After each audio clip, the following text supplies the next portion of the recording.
একটু ভালো করে নজর দিন এই দৃশ্যটায়। উইকেটের দুপাশ থেকে একই বোলার বল ছুড়ছেন, তবে ডানাতি ব্যাটারের বিপক্ষে বামাতি অর্থোডক্স স্পিনারের ভূমিকায় দেখা যাচ্ছে তাকে, আর বামাতি ব্যাটারের বিপক্ষে ছুটছেন অফ স্পিন।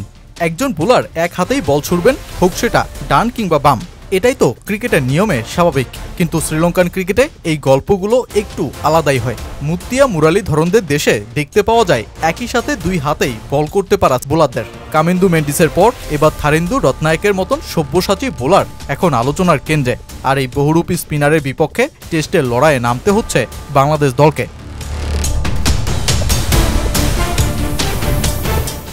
বরাবরই শ্রীলঙ্কার বিপক্ষে খেলতে নেমে অস্বস্তিতে পড়তে হয় বাংলাদেশ দলকে, কারণ খেলতে হয় আনঅর্থোডক্স অ্যাকশনের বোলারদের বিপক্ষে। কামেন্দু মেন্ডিস, মিলন রত্নায়কে, আকিলা ধনঞ্জয়দের মতন বোলারদের এবারও মুখোমুখি হতে হচ্ছে বাংলাদেশ দলকে। আর তার সাথে আবার আরেক চ্যালেঞ্জও যুক্ত হয়েছে, আর যেটা থারিন্দু রত্নায়কের দুই হাতে বোলিং। 29 বছর বয়সী এই বোলিং অলরাউন্ডারের এখনও আন্তর্জাতিক ক্রিকেটে অভিষেক হয়নি। প্রথম শ্রেণীর ক্রিকেটে 73 টেস্টে যার উইকেট সংখ্যা 337টি, এমনকি ব্যাট হাতেও গড় 20-এর উপরে। ডানাতি অফব্রেক ও বামাতি অর্থোডক্স বোলিংয়ে ব্যাটসম্যানকে ঘাবড়ে দিয়ে উইকেট নেওয়াটাই যার কাজ। দলে আগে থেকেই ছিলেন দুই হাতে বল করতে পারা কামেন্দু মেন্ডিস, এবার থারিন্দিও যুক্ত হওয়ায় নিঃসন্দেহেই চাপ আরও বাড়ছে বাংলাদেশ দলে। শ্রীলঙ্কার বিপক্ষে বাংলাদেশের প্রথম ও একমাত্র টেস্টে জয়টা আসে বাংলাদেশের 100তম টেস্ট ম্যাচে। নিজেদের চেনা উইকেট কিংবা লঙ্কান ডেরা 2017 সালে সেই ঐতিহাসিক প্রথম জয়ের পর দীর্ঘ প্রায় এক দশকেও আর শ্রীলঙ্কান টেস্ট দুর্গ ভেঙে দিতে পারেনি বাংলাদেশ দল।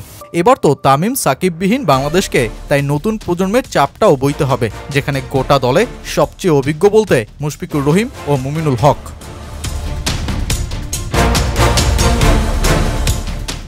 শ্রীলঙ্কার বিপক্ষে বাংলাদেশের বর্তমান টেস্ট দলের ব্যাটারদের চিত্র।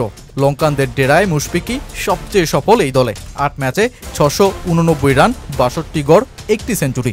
কিন্তু সাম্প্রতিক নাজেহাল টেস্ট পারফরমেন্স, যেখানে 13 ইনিংসে মুশির নাই কোনো 50, সেখানে তিনি এবার কতটা ভালো কিছু করতে পারবেন সেটাই দেখার বিষয়। মুমিনুল হক লঙ্কায় 5 টেস্টে করেছেন প্রায় 50 গড়ে 399 রান।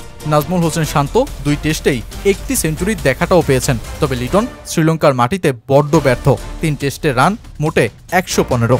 সবশেষ জিম্বাবুয়ের বিপক্ষে সেঞ্চুরি করা সাদমান ইসলামও ব্যাটিংয়ে শক্তিটা যোগাতে পারেন। এনামুল হক ও মিরাজও উইকেট বুঝে কাজে লাগাতে পারেন ইনিংস। তবে সে যাই হোক, শ্রীলঙ্কায় ওদের বিচিত্র বোলিং বিভাগের সামনে মূল পরীক্ষাটা দিতে হবে ব্যাটারদেরই, আর যেখানেই সবচেয়ে বড় দুর্বলতা বাংলাদেশ দলটার।